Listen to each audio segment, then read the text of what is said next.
ಬಿಂಬದೊಳಗೆ ಒಂದೇ ಪ್ರಾಣ ಕಂಬಸೂತ್ರ ಗೊಂಬೆಯಂತೆ. ಬಿಂಬದೊಳಗೆ ಒಂದೇ ಪ್ರಾಣ ಕಂಬಸೂತ್ರ ಗೊಂಬೆಯಂತೆ. ಸರ್, ನಾನು ಮೂಲತಃ ಬಂದು ಜ್ಯೋತಿರ್ಲಿಂಗ್ ಚಂದ್ರಾಮ್ ಹುನಕಟ್ಟಿ, ವಿಜಯಪುರ ಜಿಲ್ಲೆ, ಇಂಡಿ ತಾಲೂಕು, ಬೆನಕನಹಳ್ಳಿ ಪಕ್ಕನೇ ಒಂದು 3 ಕಿಲೋಮೀಟ್ರದಲ್ಲಿ ಹರಳೆನಟ್ಟಿ ಅಂತೇಳಿ ಅಲ್ಲೇ ನಮ್ಮ ವಸ್ತಿ ಇರೋದು, ಸಣ್ಣ ಗ್ರಾಮ. ಮೂಲತಃ ಅಲ್ಲಿಂದ ಬಂದಿದ್ದು. ನಮ್ಮದು ಬಾಲ್ಯ ಎಜುಕೇಷನ್ ಪ್ರೈಮರಿ ಅಲ್ಲೇ ಆಯಿತು, ಹೈಸ್ಕೂಲ್ ತರಗ. ಅದಾದ ನಂತರ ವಿಜಯಪುರದಲ್ಲಿ PUC ಮತ್ತು ಡಿಗ್ರಿ ಆಯಿತು. ನಾವು 2003ರಲ್ಲಿ ಇಲಾಖೆಗೆ ಸೇರಿಕೊಂಡೆವು. ಇದು ಇಲಾಖೆಗೆ ಸೇರೋಕ್ಕಿಂತ ಮುಂಚೆ ಈ ಜನಪದ ಸಾಹಿತ್ಯ ಮತ್ತು ಈ ಸಂಗೀತ, ಜನಪದ ಹಾಡುಗಳು ಹೆಂಗೆ ಬಂದು ಅಂದರೆ, ನಮ್ಮ ತಂದೆಯವರು ಒಬ್ಬರು ಪ್ರೈಮರಿ ಸ್ಕೂಲ್ ಟೀಚರ್. ಅವರು ಶ್ರೀಕೃಷ್ಣ ಪಾರಿಜಾತ ಅಂದರೆ ಉತ್ತರ ಕರ್ನಾಟಕದಲ್ಲಿ ಪ್ರಸಿದ್ಧ ಬಯಲಾಟಗಳದಾವೆ. ಸಂಗ್ಯಾ ಬಾಳೆ ಆಗಿರ್ಬೋದು, ಹೇಮರೆಡ್ಡಿ ಮಲ್ಲಮ್ಮ ಆಗಿರೋದು, ಕಡ್ಲಿಮಟ್ಟಿ ಕಾಸಿಬಾಯಿ ಅವರು. ಅದೇ ರೀತಿಯಾಗಿ ಮೇನ್ ಅದರಂತೆ ಶ್ರೀಕೃಷ್ಣ ಪಾರಿಜಾತ ಅಂತೇಳಿ ಮಾಡ್ತಿರು. ಶ್ರೀಕೃಷ್ಣ ಪಾರಿಜಾತ ಒಂದು ಅದ್ಭುತವಾದಂಥ ಬಯಲಾಟ.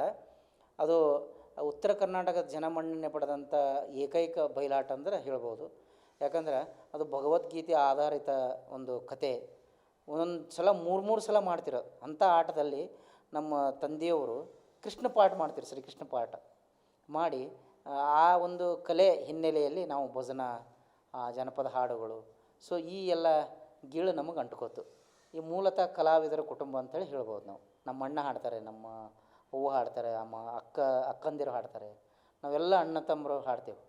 ಆ ಒಂದು ನಿಟ್ಟಿನಲ್ಲಿ ನಾವು ಅದೇ ರೀತಿಯಾಗಿ ಬೆಳೆಸ್ಕೊಂಡ್ಬಂದು ಇವತ್ತಿನ ದಿವಸ ಜನಪದದಲ್ಲಿ ಗಂಗೂಬಾಯಿ ಹಾನಗಲ್ ಯೂನಿವರ್ಸಿಟಿಯವರಿಂದ ಡಿಲಿಟ್ ಇದು ಓದ್ತಾ ಇದ್ದೀನಿ.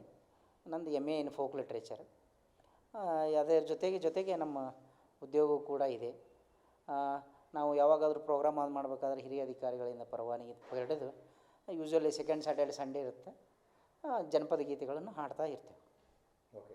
ನಂತರದಲ್ಲಿ ಸರ್, ಈಗ ಯಾವ ರೀತಿಯಾದಂಥ ಪ್ರಶಸ್ತಿಗಳು, ಎಷ್ಟು ಬುಕ್ಗಳನ್ನು ತಾವು ಬರೆದಿದ್ರಿ? ಇಲ್ಲಿವರೆಗೆ ಪ್ರಶಸ್ತಿಗಳು ಸುಮಾರಾಗಿ ಒಂದು 50ರಿಂದ 55 ಪ್ರಶಸ್ತಿಗಳಾಗಿವೆ. ಪ್ರಮುಖವಾದಂಥ ಕನಕ ಪ್ರಶಸ್ತಿ ಆಗಿದೆ, ಅಂತಾರಾಷ್ಟ್ರೀಯ ಮಟ್ಟದ್ದು ಆರ್ಯಭಟ ಪ್ರಶಸ್ತಿ ಆಗಿದೆ, ಸ್ವಾಮಿ ವಿವೇಕಾನಂದ ಪ್ರತಿಷ್ಠಾನದ ಅದು ಯುವ ಪ್ರಶಸ್ತಿ ಆಗಿದೆ. ಅದೇ ರೀತಿಯಾಗಿ ಇದು ನಮ್ಮ ಮಾತೃಭೂಮಿ ಇದು ರಾಜ್ಯ ಪ್ರಶಸ್ತಿ ಆಗಿದೆ.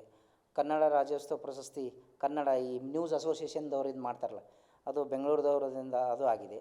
ಅದೇ ರೀತಿಯಾಗಿ ಪರಿಮಳ ಪ್ರಶಸ್ತಿ ಆಗಿದೆ, ಮಂತ್ರಾಲಯ ಪರಿಮಳ ಪ್ರಶಸ್ತಿ ಆಗಿದೆ. ಹೀಗೆ 10 ಹಲವಾರು ಮತ್ತು ಮೂಲತಃ ಇಲಾಖೆಯಲ್ಲಿ ಇದ್ಕೊಂಡು 2010ರಲ್ಲಿ ಕರ್ನಾಟಕ ರಾಜ್ಯ ಪೊಲೀಸ್ ವತಿಯಿಂದ CM ಗೋಲ್ಡ್ ಮೆಡಲ್ ಕೂಡ ಆಗಿದೆ. ಅದು ವೃತ್ತಿಗೆ ಸಂಬಂಧಿಸಿದ್ದು. ನಮ್ಮ ಸಾಹಿತ್ಯಕ್ಕೆ ಸಂಬಂಧಿಸಿದ್ದು ಸುಮಾರಾಗಿ 50ರಿಂದ 52 ಪ್ರಶಸ್ತಿಗಳಾಗಿವೆ. ಮತ್ತು ಇದು ಅಲ್ಲದೆ ಜನಪದ ನಾವು ವಿದೇಶದಲ್ಲಿ ಕೂಡ ಹಾಡಿದೆವು. ಒಮಾನ್ ದೇಶಕ್ಕೆ ಹೋಗಿ 16ನೇ ವಿಶ್ವ ಕನ್ನಡ ಸಾಂಸ್ಕೃತಿಕ ಸಮ್ಮೇಳನದಲ್ಲಿ ಭಾಗವಹಿಸಿ ವಿದೇಶದಲ್ಲಿ ಕೂಡ ನಾವು ಹಾಡಿದೆವು. ನಮ್ಮ ದಂಪತಿಗಳು ಕೂಡ ನಾವು ಹಾಡಿದೆವು. ನಾನು ನನ್ನ ಹೆಂಡತಿ ಕೂಡ ಒಂದು ಸಾಂದ್ರಿಕೆ ಬಿಡುಗಡೆ ಮಾಡಿದೆ, ದಾರಿ ಮ್ಯಾಗಿನ ಹೊಲ ಅಂತೇಳಿ, ಜಾನಪದದ ಬಗ್ಗೆ. ಹೀಗೆ ಟೋಟಲಿ ನಾನು ಬರೆದಿರತಕ್ಕಂಥ ಪುಸ್ತಕಗಳು 4, ಇನ್ನೂ 2-3. ಒಂದು ಪ್ರಥಮವಾಗಿ ಪುಸ್ತಕದ ಹೆಸರು ಜಾನಪದ ಬುತ್ತಿ ಅಂತ. ಜನಪದ ಬುತ್ತಿ ಅಂದರೆ 80 ವರ್ಷದ ಹಳೆಯ ಹಾಡುಗಳನ್ನು ಅದರಲ್ಲಿ ಪ್ರಿಂಟ್ ಮಾಡಿ ಅದಕ್ಕೆ ಜನಪದ ಬುತ್ತಿ ಎಲ್ಲ ಸಂಗ್ರಹ ಇದೆ. ಅದು ಆದ ನಂತರ ಅಪ್ಪ ಹಾಡಿದ ಹಾಡುಗಳು 2ನೇ ಪುಸ್ತಕ.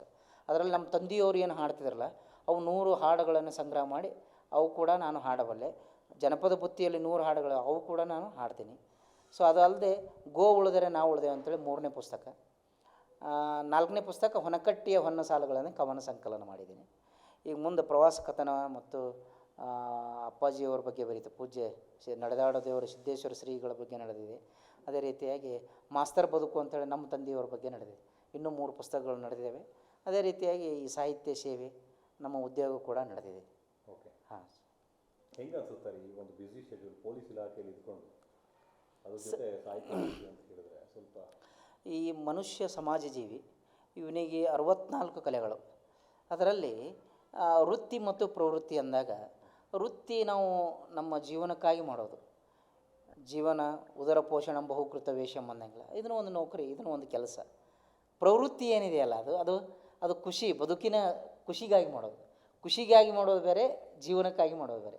ಜೀವನಕ್ಕಾಗಿ ಮಾಡ್ತಕ್ಕಂಥದ್ದು ನೌಕರಿ, ಬದುಕಿಗಾಗಿ ಖುಷಿದಿಂದ ಇರಬೇಕಂತೇಳಿ ಮಾಡ್ತಕ್ಕಂಥದ್ದು ಸಮಾಜ ಸೇವೆ ಆಗಲಿ, ಸಾಹಿತ್ಯ ಸೇವೆ ಆಗಲಿ, ಇದೆಲ್ಲ ಎಲ್ಲಿದೆ ಅಂತಂದ್ರೆ ಇದು ನಾಡ ನುಡಿ ನೆಲ ಜಲ ಸಂರಕ್ಷಣೆ ಕುರಿತಾಗಿ ಓದಿಕೊಂಡು ಖುಷಿ ಕೊಡ್ತದೆ. ಅದೇ ಪ್ರವೃತ್ತಿನೇ ಬೇರೆ, ವೃತ್ತಿನೇ ಬೇರೆ. ಮತ್ತು ವೃತ್ತಿಯಲ್ಲಿದೆಯೋ ಅಂಥೇಳಿ ಅದು ಕಡೆಗಣಿಸ್ಲಿಕ್ಕೂ ಬರಲ್ಲ. ಯಾಕಂದ್ರೆ ಅದು ಮೊದಲಿಡೋದು ನಮ್ಮ ರಕ್ತಗತವಾಗಿ ಬಂದಂಥ ಒಂದು ಸಂಪ್ರದಾಯ ಇದೆ, ಆ ಸಂಸ್ಕಾರ ಇದೆ. ಅದಕ್ಕಾಗಿ ಅದನ್ನು ಜೊತೆಗೆ ನಾವು ತೆಗೆದುಕೊಂಡು ಹೋಗ್ತಾ ಇದ್ದೀವಿ. ಹಣವು ಬಹಳ ಗಳಿಸಿದೆಯಚ್ಚ, ಸಾಯೋತನಕ ತಿನ್ನುತ್ತಿದೆ ನುಚ್ಚ, ಬಾಯಲ್ಲಿ ಮಾತ್ರ ಬೆಲ್ಲದ ಅಚ್ಚ.